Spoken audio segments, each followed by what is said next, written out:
Olá, meu nome é Roberta Maia Gresta, sou assessora jurídica da Corte Eleitoral do Tribunal Regional Eleitoral de Minas Gerais.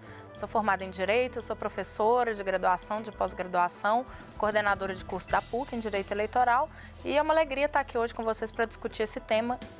Creio que o nosso principal objetivo é trazer o cidadão para discutir a política. Nós temos tido medidas que afastam o cidadão da política, nós temos tido reformas que parecem fazer da política uma coisa proibida e a ideia aqui é trazer a gente de volta para resgatar a cidadania. Olá, eu sou o Lucas Neves, sou professor da PUC Minas, formado em Direito, sou professor de algumas disciplinas ligadas ao direito eleitoral. Sou advogado eleitoralista há 20 anos. Minha primeira eleição foi em 1996. Estou comemorando um aniversário aí. E realmente eu compartilho da opinião do Roberto. Eu acho que nós estamos vivendo um momento de um pouco de histeria em relação à legislação eleitoral. E realmente o direito eleitoral ele tem que se preocupar em ser democrático e não em ser restritivo. Eu acho que é justamente esse tipo de debate que a gente tem que trazer para cá.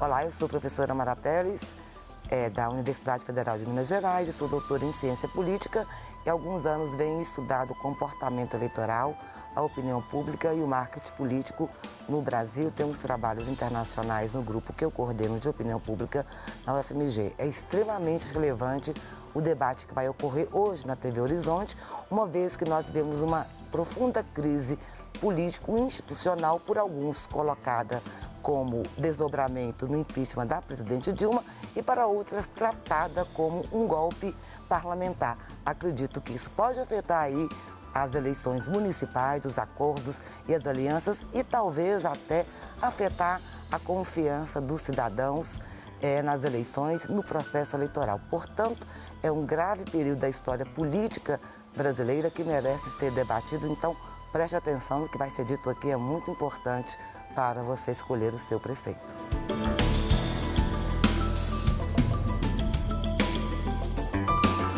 E eu sou Jardim Stacanelli e bem-vindo ao Horizonte Debate.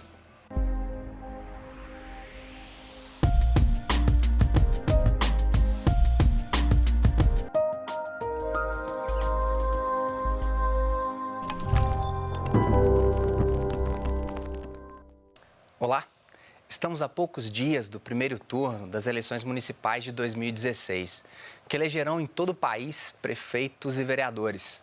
Houve mudanças para as eleições deste ano que foram determinadas pelo projeto de reforma política aprovado no Congresso em 2015 e sancionado pela presidente Dilma Rousseff em outubro do ano passado. O Horizonte Debate de hoje discute quais as principais alterações eleitorais neste ano.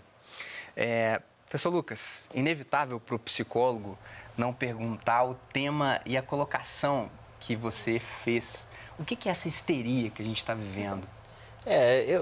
Eu entendo que nosso país está marcado por escândalos de corrupção sucessivos desde que nós nos tornamos uma verdadeira democracia a partir de 88. Né? Nós tivemos o caso Collor, tivemos agora todo esse processo complexo e polêmico que envolve a presidente Dilma. E entendo também que o brasileiro ele é movido por um senso comum tanto quanto exagerado. Eu tive um professor no mestrado que ele falava que nós padecemos de uma certa esquizofrenia legislativa.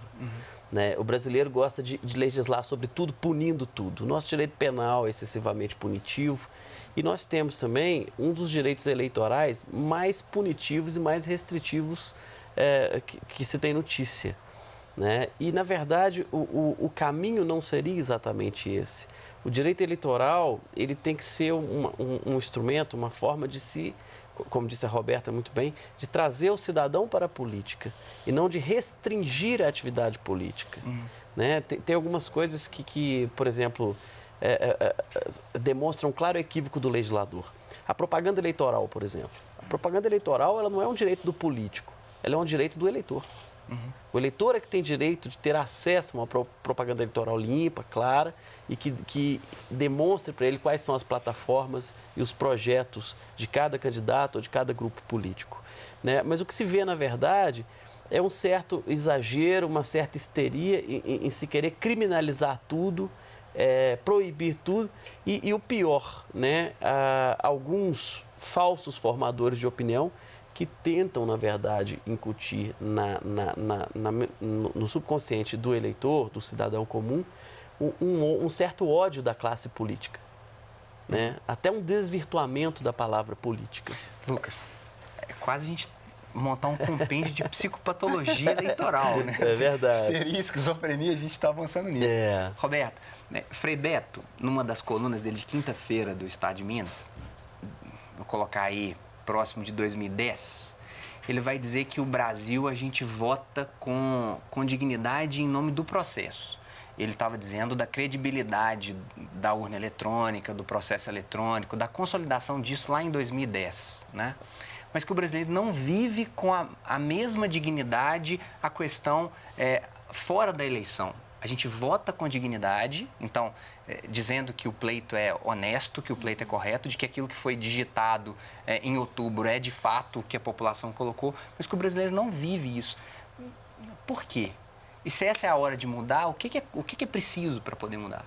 É uma coisa que eu percebo quando a gente traz esses temas, inclusive pelo tipo de colocação que as pessoas são levadas, né, a questionar. E hoje, né, podemos até dizer que até a urna tem sido alvo de questionamentos nesse discurso que o professor Lucas disse, de uma histeria no sentido de que é uma reação, eu diria, desmesurada e despropositada e refletida em relação ao que de fato se apresenta.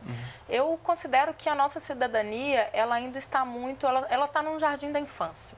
A gente lida com as coisas ainda de uma forma, talvez você vai saber dizer muito melhor que eu, como a criança lida com aquelas frustrações, com aquelas insatisfações. A reação é muito imediata e muito explosiva. Sim. E talvez o que falta seja construir esse senso de uma cultura política da qual nós possamos nos orgulhar. E isso não é uma tarefa dos políticos como uma classe apartada. Os políticos são gestados na nossa sociedade. Então, é uma tarefa de toda a sociedade compreender como a gente tem que lidar com a política.